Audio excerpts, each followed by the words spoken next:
The war on Kalos 4 had lasted 3 years, and humanity was losing ground with each passing month. I was just a Scout Corporal Marcus Webb, assigned to the frozen northern trenches where the ice never melted and the wind cut through armor like a blade. My tent was the only light for kilometers, a tiny orange glow in the endless white night that stretched across the tundra. I'd been alone for 2 weeks. Supply drops were delayed. Communications were spotty. The cold was my only constant companion, seeping into my bones despite the thermal generator humming in the corner.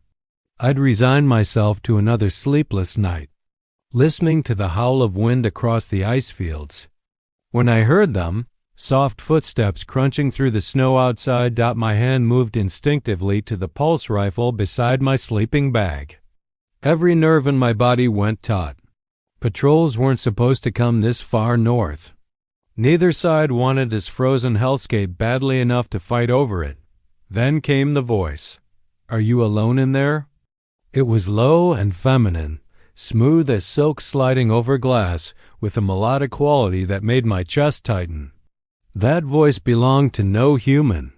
I'd heard recordings during briefings. The Elithuri language was musical, almost hypnotic. But hearing it spoken so close, so intimately, sent a chill down my spine that had nothing to do with the cold. I didn't answer. My finger hovered over the rifle's trigger guard. The tent flap opened anyway, and she stepped inside. She was tall nearly 6.5 feet, and clad in silver armor that seemed to drink in the lamplight and reflect it back in prismatic waves. But it was her face that stole my breath. High, elegant cheekbones, full lips the color of twilight, blonde hair that fell past her shoulders like liquid gold, and her skin navy blue, deep and rich as the ocean at midnight, seeming to glow faintly in the dim light. Her eyes were the most striking feature, violet irises that held an intensity I'd never seen before. Ringed with silver that caught the light like stars, she looked at me for a long moment, and I saw something unexpected in those alien eyes: exhaustion, the kind of bone-deep weariness that came from seeing too much death, carrying too much weight. Then, without a word, she reached up and began unclasping her battle plates. The shoulder guards came off first, hitting the frozen ground with a heavy thud that echoed in the small space. Then the chest plate, revealing the curve of her form beneath. The greaves followed, piece by piece, until she stood before me in nothing but a thin black undersuit that clung to every line of her body. She was unarmed, vulnerable, and the most dangerous thing I'd ever seen. Why? I finally managed, my voice rough from disuse. She stepped closer, and I could feel the warmth radiating from her body. Elithuri ran several degrees hotter than humans. Because, she whispered, I needed to know if humanity was worth saving. My rifle had fallen away from my grip at some point, forgotten on the sleeping bag. She knelt slowly, gracefully, until we were at eye level. This close, I could see the subtle patterns in her navy blue skin, faint, bioluminescent markings that traced along her cheekbones and down her neck, pulsing gently with her heartbeat. "You've been watching me," I said. It wasn't a question. A slight smile curved her lips. "For 17 days. You patrol the same route every morning. You check the old bunkers every third day. You talk to yourself when you think no one can hear." Her voice carried a gentle humor that somehow made the invasion of privacy feel less threatening. "You sing human songs badly." Despite everything, I felt heat rise to my face. "You speak our language." "I speak 7 languages," she replied, settling back on her heels. "It's required for someone of my position. I am Lyri, daughter of High Commander Severine of the Elithuri Sovereignty, third in line to the cerulean throne. A princess. I'd let an enemy princess into my tent, and she disarmed herself. The absurdity of it made my head spin. Why are you really here?" I asked. Lyri's expression grew serious, the faint luminescence in her markings dimming slightly. I've watched you for weeks, Marcus Webb. She knew my name, of course she did. I've watched you fight like you have nothing left to lose. But I've also watched you spare the wounded who couldn't defend themselves. I've watched you bury our dead when you could have left them to freeze. You marked their graves with their battalion symbols so their families might find them someday. She reached out slowly, giving me time to pull away, and traced the scar across my cheek, a plasma burn from last winter's offensive that had nearly cost me my left eye. I've never seen a human do that, she continued, her touch feather-light and impossibly warm. In 3 years of war, I've seen your kind fight with desperation and fury. But compassion? She shook her head, blonde hair catching the lamplight. That I had not seen. We're not all monsters, I said quietly. Neither are we. Her violet eyes held mine. But this war is making us into them. I'm tired, Marcus. I'm tired of killing. I'm tired of watching my sisters in arms fall to human bullets. I'm tired of issuing orders that send soldiers, yours and mine, to their deaths. Her voice cracked slightly. And I'm tired of being alone in the dark, wondering if there's anything left worth fighting for. I stared at her. This impossible woman who'd crossed enemy lines to confess her doubts to a lonely scout. Outside, the wind howled like the ghosts of everyone we'd lost. Inside, something fundamental shifted between us. What do you want from me? I whispered. Larry took my hand and placed it over her heart. I could feel it racing beneath my palm, the heat of her skin seeping through the thin undersuit. If tonight is all we have, she said softly, let it be real. No armor. No ranks. No war. Just you and me, two people who've forgotten what it means to be anything other than soldiers. I should have pushed her away.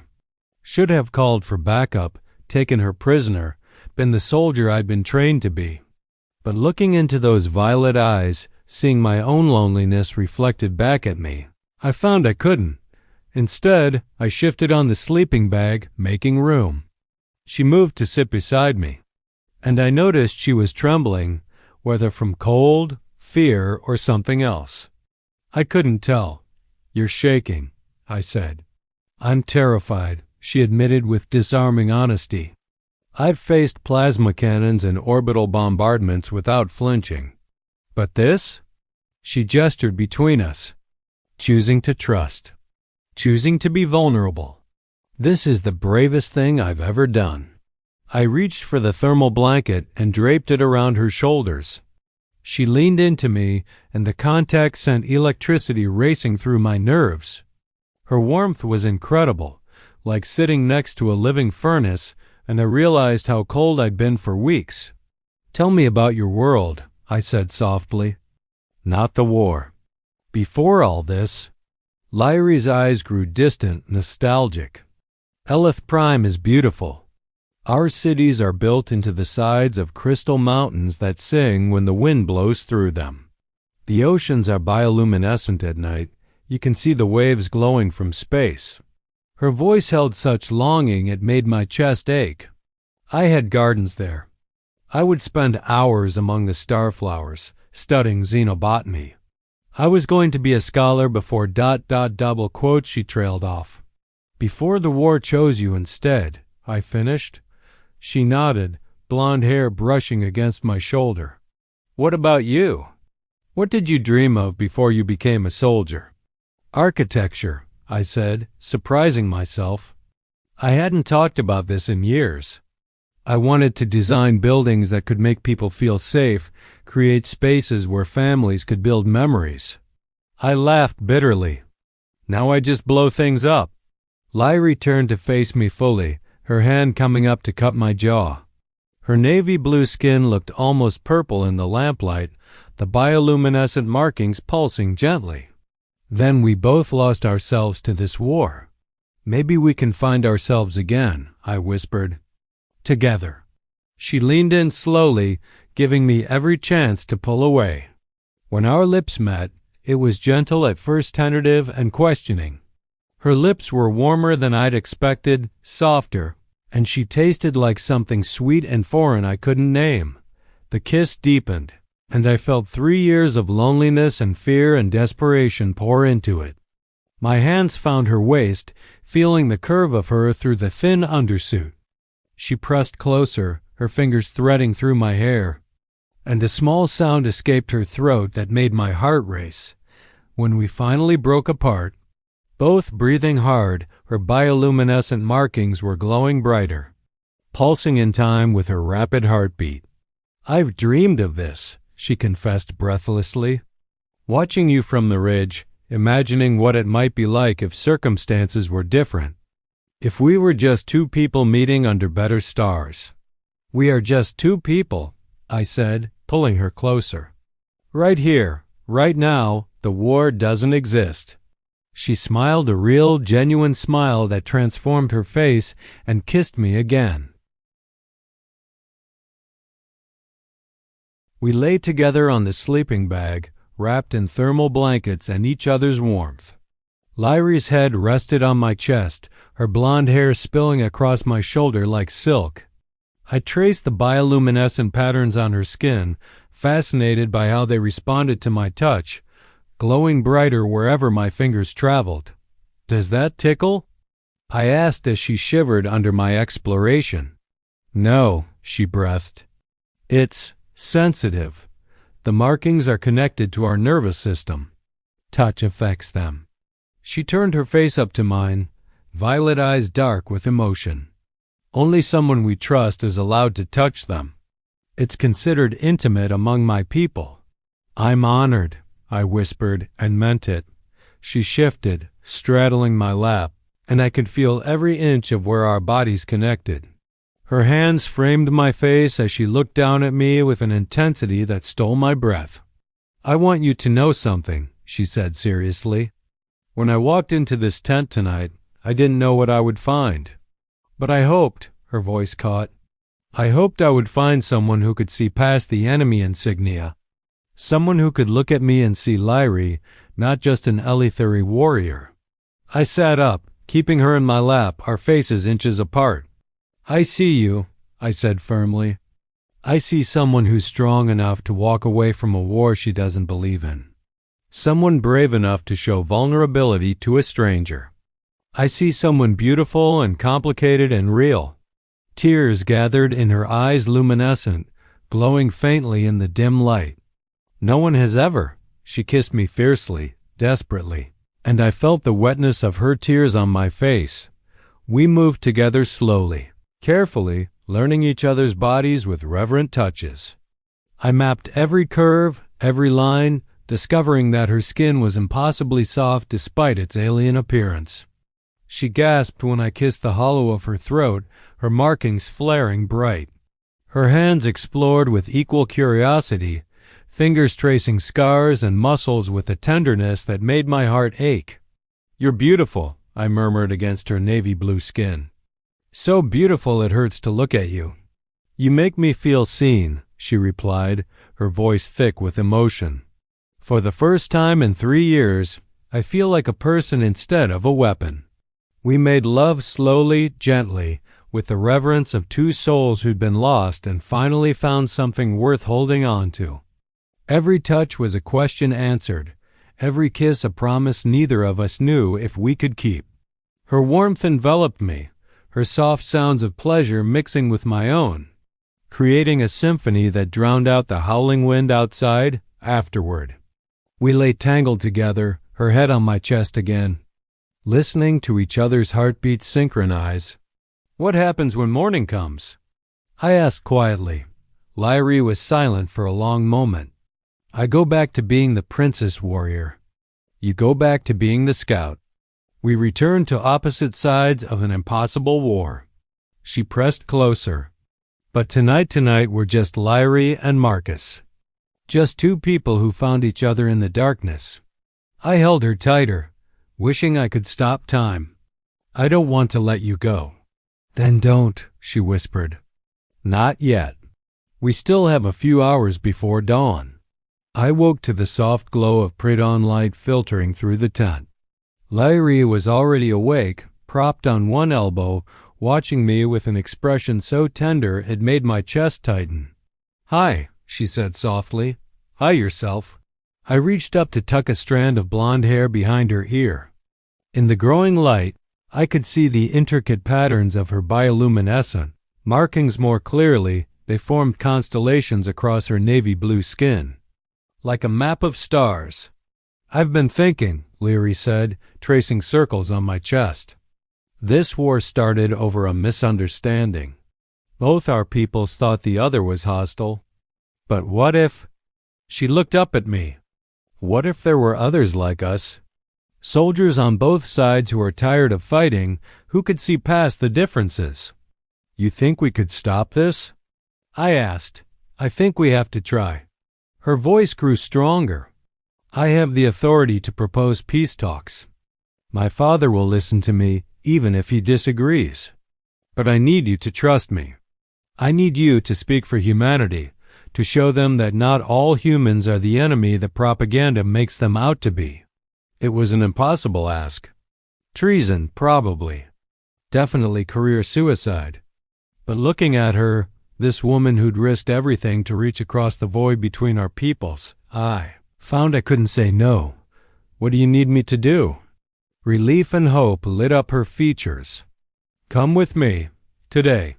We'll go to the neutral zone, trigger the first contact protocols.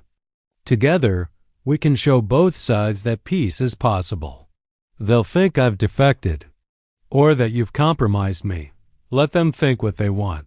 She cupped my face in both hands. "Last night, you asked me what happens when morning comes. This is what happens, Marcus. We choose. We choose to be brave. We choose to believe that love and understanding can be stronger than fear and hatred."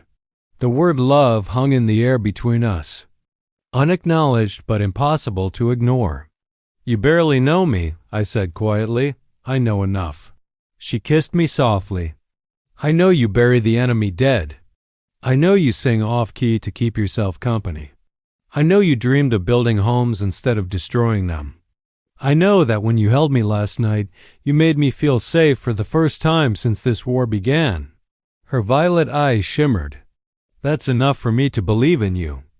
Is it enough for you to believe in me?" I thought about the 3 years of fighting, the friends I'd lost, the hollow feeling that had become my constant companion. Then I thought about last night, the warmth, the connection, the reminder that I was still human underneath the uniform. "Yes," I said. "It's enough." Lyrie's smile could have lit up the entire frozen tundra. She kissed me again, deep and full of promise. Before reluctantly pulling away to gather her armor, I watched as she reassembled herself piece by piece, transforming from the vulnerable woman I'd held all night back into the warrior princess. But when she looked at me, I could still see Lyrie underneath. "Are you ready?"